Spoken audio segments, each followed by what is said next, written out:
this book is, yes.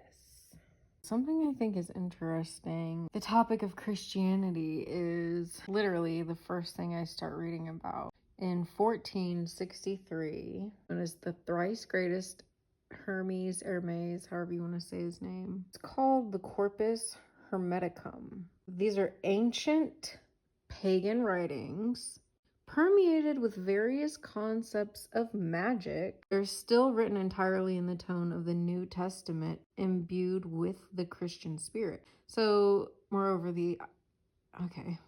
ancient Jewish teachings that reached all the way back to Moses, the Kabbalah, reinforce the suspicion of a Prisca sapientia in the Christian spirit. I don't know what that means. I've never heard of that.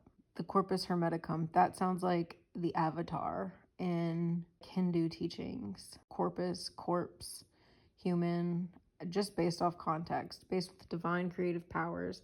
That sounds like a Jesus type figure, merges with the image of the Renaissance man who's begun to free himself from the bonds of the tiered medieval cosmos and thereby moves towards the center of the universe. The Gnostic spark of light, which strives for divine knowledge out of the darkness of the world, is reflected in the individual Protestant soul's struggle for salvation. This is really interesting to me because all this stuff, so I remember one time the first time I actually had an in-depth conversation with a Jewish man. I was in New York and I was staying in Brooklyn, and he ended up just getting on this whole deep dive into the book of Abraham specifically. And he's a Jewish man, so he's really studied this, and he's breaking it down for me. And he's like, yeah, basically Abraham as a small child was going into the shops and breaking these figures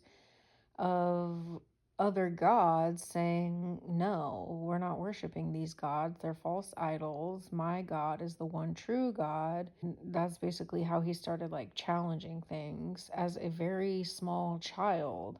And then it just sort of, became this whole thing. And then it was I think he was talking about Moses, where he's like, okay, Moses is over here practicing magic, the pharaoh is using magic, it's ancient Egypt. People are literally practicing magic. It's part of everyday life, using symbols, and we can see it even now. All the different things that are from ancient Egyptian culture, hieroglyphics. And literally, I just remember him saying, so it was the story of Moses, because it's going back and forth at each other basically, where they're like, oh, well, I'm going to do this kind of magic. My God's going to send a plague and you're going to know it's my God. And Pharaoh's like, go away from me. I got my own magic, and they're just dueling back and forth with their magic. And that's something that I don't think anyone's ever really expanded on when I was in the Christian church. No one really brings up the fact that magic is real, magic is ancient, and it's still accessible. If everyone knew that magic was still alive and well, it doesn't die, it doesn't go away, it doesn't disappear, it doesn't stop working, those elements and properties of all this kind of stuff, it's energy. It's not it's not like an animal that goes extinct. Magic is energy. Magic is using words, aka spells. When we're speaking it as a human, we are the material form. We have the power to bring things into existence just by speaking. We are a conduit for the magic to take form, even if it's just in the form of spoken word that's audibly heard. That's alchemy, right? It's taking what exists around us, all of the formless, all of the magic, all of the energy, all of the potential. How do you think anything's ever been created ever? It comes from the formless. It comes in the idea of thought. Then it has to be spoken, then it has to be created. You know what I mean? The internet is just invisible wires. The internet is a wire under the water. Had to be thought of, but it's always existed. Electricity, it's all I'm trying to break it down. This stuff has always existed, but it's not they're going to put this on the news because If every single person knew that they had the potential to access this knowledge and like apply it, we would probably live in a vastly different world. Anyway, this is something that I basically was understanding whenever I was like having my first spiritual breakthrough, my spiritual enlightenment, my spiritual journey, my spiritual awakening, whatever you want to call it. Like all the things that I didn't understand that were being downloaded into my brain. I didn't know what alchemy was. I had no clue. This is just me expanding too upon like when I first started getting into psychedelics. Not that they had everything to do with it, but it helped me understand things in a way that like, I don't know. Now I'm reading stuff and I'm like, oh, this makes sense. If I would have known this stuff before I was doing psychedelics or even at the same time, everything would have made perfect sense. But now it's like, this is how the universe works too. The universe wants to constantly play a game. It's like the universe has pieces of the puzzle and they give you some of the pieces of the puzzle. And sometimes you're like putting the picture together and you're like, this doesn't make any sense. And then the universe gives you like more puzzle pieces years later. And you're like, oh my God, the picture's finally coming together.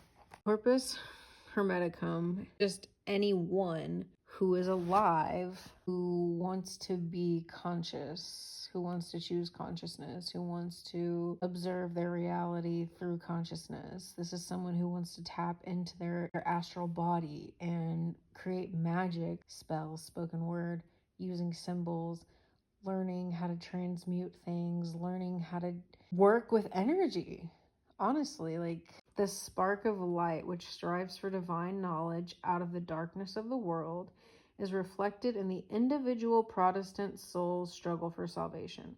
That means anyone who strives for this, despite all the rage, despite everything going on in the world, like whoever wants to keep looking for answers and keep looking for truth and keep shining light, whoever wants to do these things, you totally can. You don't need to have anybody else telling you what you can and can't do. Like, you don't need a preacher telling you what's right and what's wrong. You can literally decide for yourself what feels good in your body, what feels like the right choice, what feels like you should be involved in, stuff like that, you know? And if it's something for divine knowledge, out, like, anyone can do this, you know what I'm saying?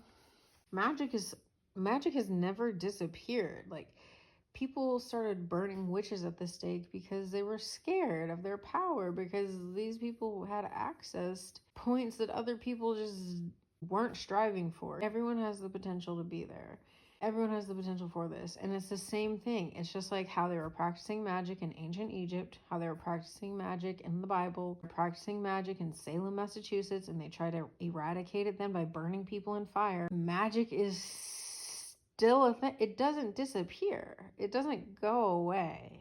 It's ancient. It can only interact in the 3D world if a conduit, aka Corpus hermeticum, somehow interacts with it. And that's through consciousness. That's through an awareness.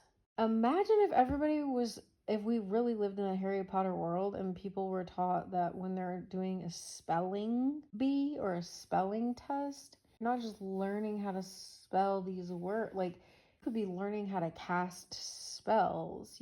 Anybody who's deep in this stuff is already aware. They're like, yeah, we know this, but I'm just adding to the conversation.